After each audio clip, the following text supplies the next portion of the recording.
रामायण को सत्य प्रमाणित करते हुए 10 जीवित प्रमाण। रामायण एक दिव्य गाथा का परिचय। रामायण यह केवल एक महाकाव्य नहीं, बल्कि धर्म, प्रेम, त्याग और मर्यादा का आदर्श ग्रंथ है। इसके प्रत्येक शब्द में आस्था की गहराई और हर प्रसंग में मानवता की सीख छिपी है। जब धरती अधर्म, पाप और राक्षसी शक्तियों के बोझ से थक चुकी थी, तब धर्म की पुनर्स्थापना के लिए भगवान विष्णु ने मानव रूप में राम के रूप में अवतार लिया। यह वही रामायण है जो त्रेता युग के अद्भुत और चमत्कारी घटनाक्रमों को दर्शाती है। लेकिन कुछ लोग इसे महज वाल्मीकि द्वारा लिखा गया एक ग्रंथ मानते हैं। उनका मानना है कि इसमें लिखी गई बातें सत्य नहीं है। पर अगर देखा जाए तो भारत की भूमि पर हमें कदम कदम पर ऐसे चिन्ह मिल जाएंगे जो रामायण की सत्यता को प्रमाणित करते हैं। तो चलिए आज उन ऐसे ही 10 जीवित प्रमाणों के बारे में जानते हैं जो हमें इस बात पर सोचने पर मजबूर कर देते हैं कि वाकई राम राज्य हुआ और रामायण उसकी ही एक गाथा है। चलिए शुरू करते हैं।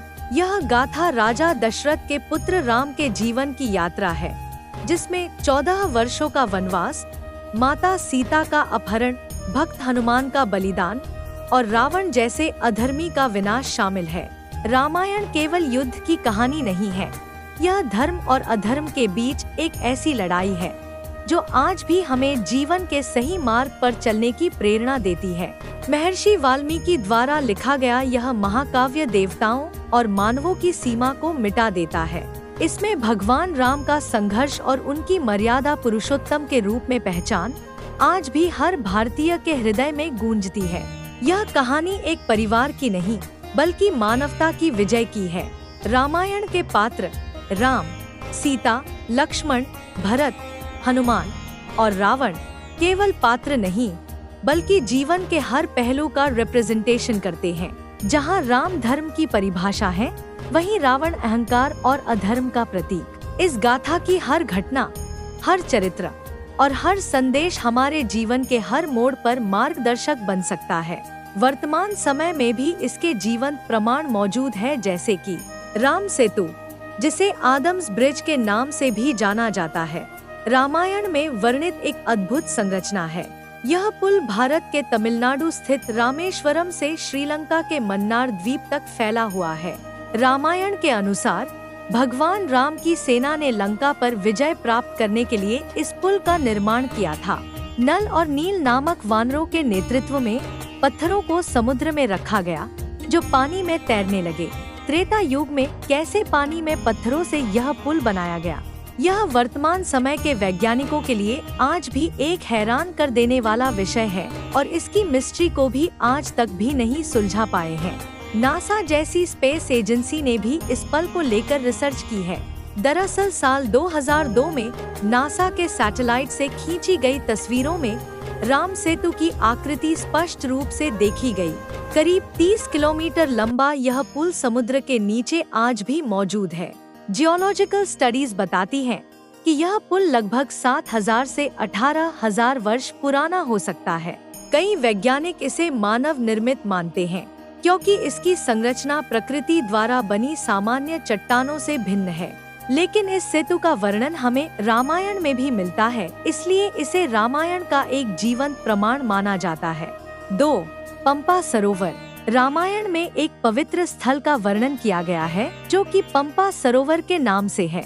वर्तमान समय में यह पंपा सरोवर कर्नाटक के हम्पी क्षेत्र में स्थित है। यह वही स्थान है जहां भगवान राम की मुलाकात वानर राज सुग्रीव और उनके सेनापति हनुमान से हुई थी। पंपा सरोवर का उल्लेख रामायण में एक दिव्य स्थान के रूप में किया गया है, जो हरियाली और जल से परिपूर्ण था। वर्तमान समय में पंपा सरोवर धार्मिक दृष्टि से अत्यंत महत्वपूर्ण है। इसे पवित्र तीर्थ स्थल माना जाता है और यहाँ दूर दूर से भक्त आकर पूजन और स्नान करते हैं। सरोवर के चारों ओर प्राचीन मंदिर और वनस्पति इस स्थान की पौराणिकता को और अधिक प्रभावशाली बनाते हैं। लोकल लेजेंड्स का मानना है कि यह वही स्थान है जहां राम ने सीता की खोज के लिए सुग्रीव से मित्रता की और लंका पर आक्रमण की योजना बनाई। 3. किष्किंधा क्षेत्र। किष्किंधा त्रेता युग में वानरों का एक पौराणिक राज्य था जिसका रामायण में महत्वपूर्ण स्थान है। यह वर्तमान में कर्नाटक राज्य के हम्पी क्षेत्र में स्थित है। किष्किंधा वह स्थान है जहां भगवान राम और लक्ष्मण ने सुग्रीव से मिलकर उनकी मदद ली थी। यहीं पर सीता की खोज और लंका पर चढ़ाई की योजना बनी थी। हम्पी में स्थित कई गुफाएं और प्राचीन चट्टानें किष्किंधा के अस्तित्व का प्रमाण देती हैं। अंजनेय पर्वत, जिसे हनुमान जी का जन्मस्थान माना जाता है, भी यहीं स्थित है। यह पर्वत आज भी भक्तों के लिए आस्था का केंद्र है। किष्किंधा के पास ही ऋष्यमुख पर्वत स्थित है, जहां राम और लक्ष्मण ने ऋषि मतंग का दर्शन किया था। इतिहासकार और पुरातत्वविद बताते हैं कि यह क्षेत्र वानर जाति के निवास के लिए उपयुक्त था, क्योंकि यहाँ की भौगोलिक संरचना और गुफाएं उस समय के निवासियों के लिए आदर्श स्थान रही होंगी। आज भी किष्किंधा क्षेत्र का वातावरण और यहाँ की चट्टानें रामायण के समय की गाथाओं को जीवंत करती हैं। 4. श्रीलंका में अशोक वाटिका। रामायण के अनुसार रावण ने माता सीता का अपहरण करके उन्हें लंका में अशोक वाटिका नामक स्थान पर बंदी बनाकर रखा था। यह स्थान आज के श्रीलंका के नुवारा एलिया क्षेत्र में स्थित है। अशोक वाटिका की अद्भुत सुंदरता का वर्णन रामायण में किया गया है। इसे घने वृक्षों, फूलों और जड़ी बूटियों से भरा दिव्य उद्यान बताया गया है। वर्तमान समय में यह स्थान न केवल धार्मिक बल्कि पुरातात्विक दृष्टि से भी अत्यंत महत्वपूर्ण है। यहाँ एक स्थान है जिसे सीता एलिया कहा जाता है, जहाँ देवी सीता को रावण ने रखा था। इस स्थान पर अब एक सीता मंदिर भी बना हुआ है। वाटिका में पाए जाने वाले अशोक वृक्ष आज भी इस कथा को जीवंत करते हैं। यह स्थान रामायण के उस करुण दृश्य को याद दिलाता है जब हनुमान जी ने यहाँ आकर सीता को भगवान राम का संदेश दिया था। 5. संजय वन और पंचवटी। पंचवटी रामायण में वर्णित वह पवित्र स्थान है जहाँ भगवान राम, माता सीता और लक्ष्मण ने वनवास का लंबा समय बिताया था। यह स्थान आज महाराष्ट्र के नासिक में स्थित है और धार्मिक दृष्टि से अत्यंत महत्वपूर्ण है। पंचवटी का अर्थ है 5 वट यानी बरगद के पेड़, जो यहाँ मौजूद थे और जिनके नीचे यह त्रिमूर्ति निवास करती थी। यहाँ स्थित तपोवन, जटायु मंदिर और सीता गुफा रामायण की घटनाओं को प्रमाणित करते हैं। ऐसा कहा जाता है कि यहीं से रावण ने सीता का अपहरण किया था। जटायु मंदिर वह स्थान है जहां जटायु ने सीता को बचाने का प्रयास करते हुए रावण से युद्ध किया था और वीरगति को प्राप्त हुए थे। पंचवटी की भूमि आज भी उन पवित्र घटनाओं का साक्षी है और यहाँ का हर कोना रामायण की कथा को जीवंत करता है। 6. धनुषकोडी। तमिलनाडु के रामेश्वरम में स्थित धनुषकोडी रामायण की कथा का एक महत्वपूर्ण स्थल है। इसे वह स्थान माना जाता है जहां से भगवान राम ने राम सेतु के निर्माण का प्रारंभ किया था। धनुषकोडी का अर्थ है धनुष का कोना और यह नाम इस स्थान से जुड़ी एक पौराणिक कथा का प्रतीक है।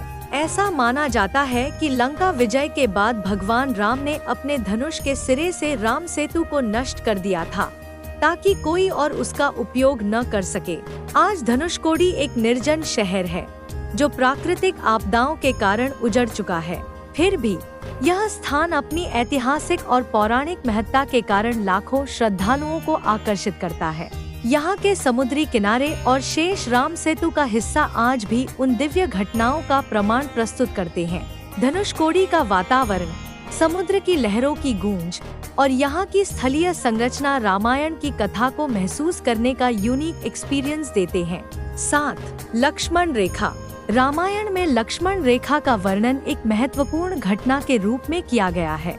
जब भगवान राम और लक्ष्मण स्वर्ण मृग का पीछा करने गए थे, तब लक्ष्मण ने सीता की सुरक्षा के लिए उनकी कुटिया के चारों ओर एक रेखा खींची थी, जिसे लक्ष्मण रेखा कहा जाता है।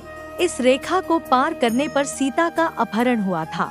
आज झारखंड के डाल्टनगंज क्षेत्र में एक स्थान को लक्ष्मण रेखा का प्रमाण माना जाता है।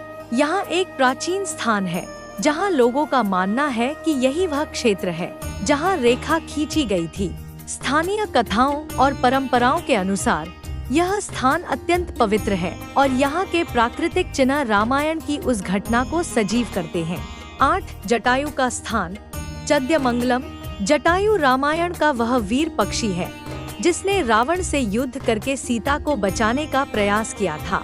इस संघर्ष में वह गंभीर रूप से घायल हो गए और केरल के चद्यमंगलम नामक स्थान पर गिर पड़े। रामायण में बताया गया है कि भगवान राम ने जटायु के अंतिम क्षणों में उनसे बातचीत की थी और उनका अंतिम संस्कार किया। वर्तमान समय में केरल के चद्यमंगलम में जटायु अर्थ सेंटर नामक स्थल है, जहां दुनिया की सबसे बड़ी पक्षी प्रतिमा स्थापित है। यह विशाल मूर्ति जटायु के साहस और बलिदान की प्रतीक है। यह स्थान आज न केवल धार्मिक बल्कि पर्यटक आकर्षण का भी केंद्र है। यहाँ का वातावरण जटायु के वीरतापूर्ण कार्य और रामायण की कथा को जीवंत बनाता है। 9. त्रिवेणी संगम प्रयागराज में गंगा, यमुना और सरस्वती नदियों के मिलन का पवित्र स्थान है। रामायण में बताया गया है कि वनवास के दौरान भगवान राम, माता सीता और लक्ष्मण ने इस संगम को पार किया था। इस स्थान को अत्यंत पवित्र और दिव्य माना जाता है। संगम क्षेत्र आज भी करोड़ों श्रद्धालुओं के लिए आस्था का केंद्र है। हर वर्ष यहाँ माघ मेला और कुंभ जैसे बड़े धार्मिक आयोजन होते हैं। संगम का शांत और पवित्र वातावरण रामायण की उस यात्रा का स्मरण कराता है, जब भगवान राम ने इसे पार करते हुए अपने वनवास का सफर जारी रखा था। 10. रामायण के पुरातात्विक साक्ष्य अयोध्या, जो भगवान राम का जन्मस्थान है, रामायण का केंद्र बिंदु है। यहाँ कई पुरातात्विक खुदाइयों में प्राचीन संरचनाओं और मंदिरों के अवशेष पाए गए हैं। राम जन्मभूमि स्थल, जहाँ भगवान राम का जन्म हुआ था, वह आज भी धार्मिक और ऐतिहासिक महत्व रखता है। 2019 में अयोध्या के विवादित स्थल पर खुदाई के दौरान कई प्राचीन स्तंभ, मूर्तियां और संरचनाएं मिली, जो यह साबित करती हैं कि यह स्थल रामायण काल से जुड़ा हुआ है। यहाँ के मंदिर, सरयू नदी और आसपास की पौराणिक कथाएं रामायण की ऐतिहासिकता को प्रमाणित करती हैं। यह स्थान न केवल धार्मिक बल्कि ऐतिहासिक और सांस्कृतिक दृष्टि से भी अत्यंत महत्वपूर्ण है। यहाँ की हर गली और मंदिर रामायण की गाथाओं का सजीव चित्रण करते हैं, जो श्रद्धालुओं को भगवान राम के समय की यात्रा पर ले जाते हैं। रामायण के उपरोक्त जीवित प्रमाण के बारे में जानने के बाद आपका रामायण के बारे में क्या ख्याल है, हमें कमेंट करके जरूर बताइएगा। वीडियो पसंद आई है तो इसे लाइक करके चैनल को सब्सक्राइब करना ना भूले। धन्यवाद।